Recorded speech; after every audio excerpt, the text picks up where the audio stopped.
अस्सलाम वालेकुम भैया, मैं हूं रेहान कनाडा से। उम्मीद है आप लोग सब खैर खैरियत से होंगे। आज का मेरा टॉपिक है भैया कि क्या कनाडा के हालात अब चेंज हो गए हैं। क्या लैंड ऑफ अपॉर्चुनिटी, लैंड जो कनाडा कहलाता था वो खत्म हो चुका है? क्या अब कनाडा में वो हालात नहीं रहे, वो अपॉर्चुनिटीज सब खत्म हो चुकी हैं कि जिन बुनियाद के ऊपर हम यहाँ पर कनाडा आने की प्लानिंग किया करते थे और सोचा करते थे और बड़े एंथुसियास्टिक और बड़े पैशनेट हुआ करते हैं? और क्या अब हमें कनाडा आना चाहिए या नहीं आना चाहिए? देखिए, इस वक्त हालात जो है रियलिस्टिक होकर हम बात करते हैं। इस वक्त कनाडा के हालात को ऐसा ले लीजिए कि यहाँ पर इन्फ्लेशन कह रहे हैं कि जी बढ़ा है, हालांकि इन्फ्लेशन मेरे हिसाब से कम हुआ है, काफी हद तक कम हुआ है। अभी मेरे लास्ट वीक की रिपोर्ट इसकी पढ़ रहा था। लेकिन चले, रिसेशन, क्या ये कनाडा में पहली बार रिसेशन आया? अगर आप गूगल पे सर्च करें तो रिसेशन आते रहते हैं। हर 10-15 साल के बाद कोई ना कोई रिसेशन यहाँ पर किसी ना किसी इकोनॉमी की सूरत में यहाँ पर आता है। यहाँ पर इस तरह की क्राइसिस ये पूरी दुनिया में ही एक साइकिल चलती है कि इन्फ्लेशन, इस कंट्री में इन्फ्लेशन आ गया। देखिए, अब जो ये बात याद रखिएगा, जो एक लो स्किल लेवल का जॉब करने वाला होता है उसको इन्फ्लेशन वगैरह से इतना कोई खास वो इफेक्ट नहीं होता, क्योंकि वो अपने एक स्लो एंड स्टडी पेस के ऊपर चल रहा होता है। एनीवे, अब हालात यहाँ पर क्या हो गए हैं कि भाई यहाँ पर जो सबसे बड़ा प्रॉब्लम ये आ रहा है कि भाई यहाँ पर हाउसिंग क्राइसिस, जॉब क्राइसिस और अदर क्राइसिस लाइक एक्सपेंसेस बहुत ज्यादा बढ़ चुके हैं। महंगाई बहुत ज्यादा बढ़ चुकी है, जिसे हम इन्फ्लेशन का नाम देते हैं। कि यानी कि आमदन आपकी $2,000 की और खर्चे $3,000 के हो गए। तो अब क्या करें? इन $1,000 का जो डेफिसिट आ रहा है, जो इसको किस तरीके से कवर किया जाए? देखिए, यहाँ पर हालात इस वक्त ये चल रहे हैं कि यहाँ पर 2025 में, नेक्स्ट ईयर जो है अक्टूबर में, यहाँ पर इलेक्शन सर के ऊपर खड़ा हुआ है। और यहाँ पर जो मैंने आपको हर व्लॉग में आपको मैं बता रहा हूं कि यहाँ पर अगला इलेक्शन इमिग्रेशन के ऊपर ही लड़ा जाएगा। देखिए, यहाँ पर सिर्फ कैनेडियन सिटीजन को जो है राइट टू वोट होता है। बाकी student, landed immigrant, work permit holder, visitor visa holder, किसी भी लाइक अदर देन सिटीजन, जो कैनेडियन सिटीजन, आपको वो राइट टू वोट नहीं होता। तो कनाडा की जो गवर्नमेंट है वो इस चीज के ऊपर फोकस कर रही है कि हम यहाँ के जो शहरी हैं, सिटीजन है, लाइक जैसे अल्हम्दुलिल्लाह मैं यहाँ का सिटीजन हूँ, इनको किस तरीके से हम केटर करें, कि इनको किस तरीके से खुश करें कि ये हमें अगला वोट हमें ही दें। तो इसलिए ये रहा है कि लास्ट ईयर जिस तरीके से स्टूडेंट्स यहाँ पर आ रहे थे, भर भर कर आ रहे थे, विजिट वीजर यहाँ पर लोगों को भर भर के दिया जा रहा था।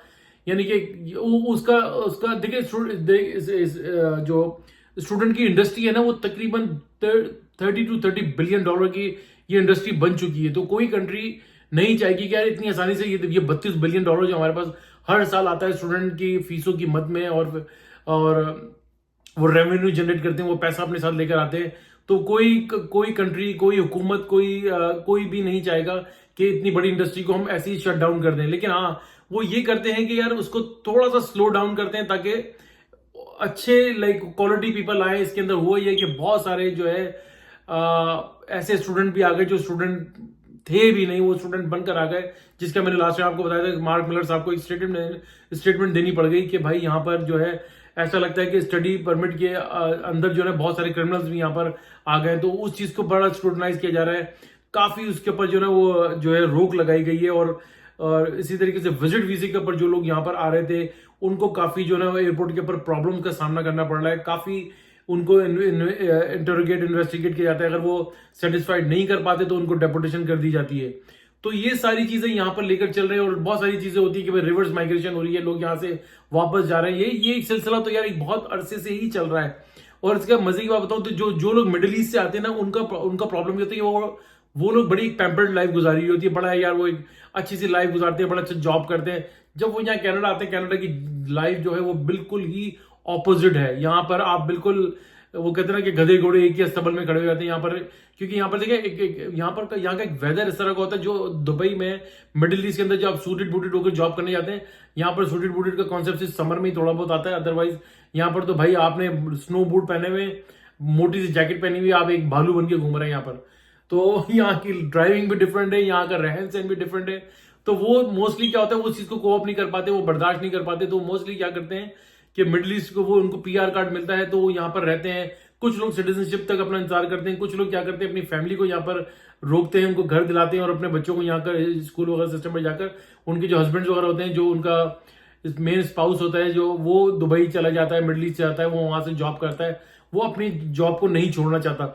इसी तरीके से वो फिर वेट करते हैं कि भाई फैमिली सिटीजन हुए तो वापस वो रिवर्स होके वापस वो अपनी जहाँ से वो आए हुए होते हैं, जो उनके ओरिजिन कंट्री होती है, जहाँ पे सेटल्ड होते हैं, वो उस चीज के उस कंट्री में दोबारा चले जाते हैं, क्योंकि कैनेडियन पासपोर्ट लेने के बाद आपको काफी एडजस्ट हो जाते हैं, आपको काफी फायदे मिलते हैं इस चीज के।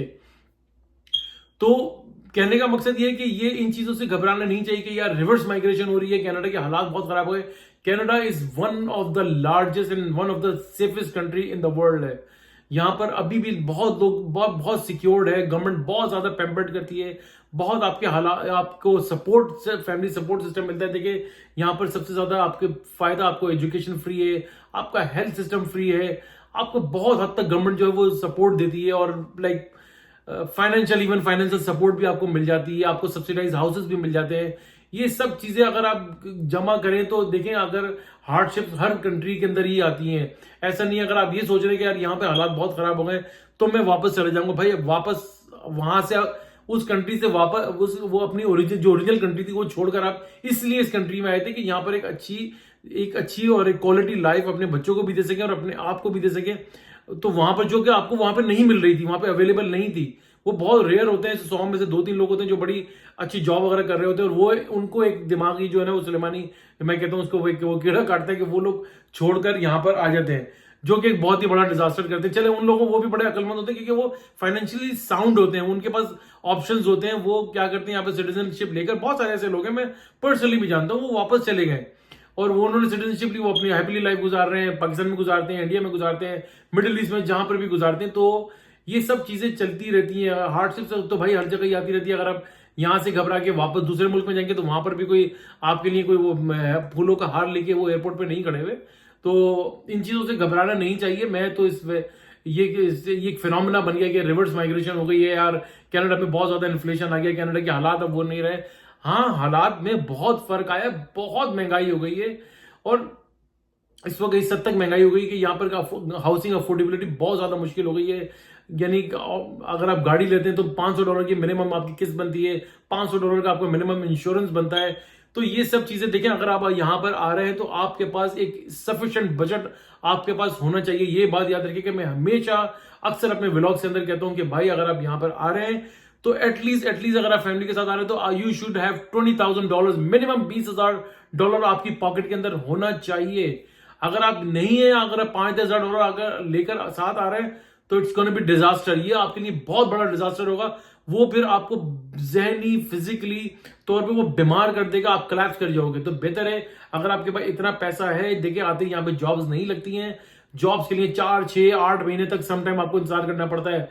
अगर आप और जॉब के लिए प्रिपेयर है तो आप इनिशियली स्टार्ट करें। लेकिन देखिए मैं आपको हमेशा बताता हूँ, अगर 20,000 में मिनिमम बोले, इससे ज्यादा ही आपको लेकर आने चाहिए। अगर आप ला सकते हैं तो आते ही आपको फर्स्ट एंड लास्ट मंथ आपको घर का देना पड़ेगा। मिनिमम $2,200-2,400 का घर मिलता है, $5,000 वो चले जाते हैं। फिर आपको फर्नीचर लाना पड़ेगा, खुद सोचें, फिर आपको लाइक किचन का सामान लाना पड़ेगा। हर चीज की प्राइसेस बहुत ऊपर चली गई यार। आप गाड़ी के बगैर अपना आपका गुजारा कर सकते हो तो वेल एंड गुड। अगर गाड़ी ले लेते हैं तो उसका अनदर खर्चा है। तो $20,000 तो भाई आपके वैसे ही विद इन अ मंथ और 2 मंथ चले जाते हैं। क्योंकि इसलिए मैं कहता हूं कि आप इनफ मनी लेकर आए और अपनी वाइफ को और अपने आप को प्रिपेयर करके आए कि यार दोनों ने जॉब्स करनी है, तब जाके हमारा गुजारा होगा। मिनिमम कनाडा में इस वक्त $5,000 आपकी अर्निंग होनी चाहिए, जिसमें आप अपनी बेसिक लाइफ गुजार सकते हैं। If you can afford it, like अगर आप $5,000 बना सकते हैं तो welcome, like well and good, आप आए यहाँ पर अपना काम करें। अगर नहीं तो फिर आपको 10 बार सोचने की जरूरत है। ड्यू डिलिजेंस करें, गूगल के ऊपर सर्च करें, अपने दोस्त यार यहाँ पे रिश्तेदार वगैरह रहते हैं उनसे इंफॉर्मेशन लें। उनसे तसल्ली नहीं होती तो दुनिया जहाँ के व्लॉग्स यूट्यूब पे वीडियोस भरी पड़ी हैं, आपने सर्च करें, आपको कम से कम एक बेसिक आइडिया जरूर हो जाएगा कि यार मुझे यहाँ पर लाइफ किस तरीके से गुजारनी है। अगर आप विजिट वीजे के पर आ रहे हैं तो आई एम सॉरी, विजिट वीजे के पर अगर आप आकर ये सोच रहे हैं कि मुझे यहाँ पर जॉब मिल जाएगी, भाई यहाँ पर सिटीजन्स को, रेजिडेंट्स को जो वर्क परमिट होल्डर है उनके जॉब के लाले पड़े हुए, तो आप किस तरीके से सोच कर आ रहे हैं, तो सोच समझ कर अपना फैसला कीजिएगा। उम्मीद है आज का मेरा व्लॉग पसंद आया होगा। वीडियो अच्छी लगी तो प्लीज लाइक करें, सब्सक्राइब करें, बेल आइकन का बटन जरूर दबाइएगा, शेयर करना ना भूलिएगा। दुआ दीजिए, दुआ लीजिए, दुआ में बड़ी ताकत है। सबका खैरात, चैरिटी करते रहा कीजिए, आपको बड़ी बड़ी परेशानियों आफात से बचाती है। इंशाल्लाह नेक्स्ट व्लॉग के साथ फिर हाजिर होऊंगा, तब तक के लिए अल्लाह हाफिज।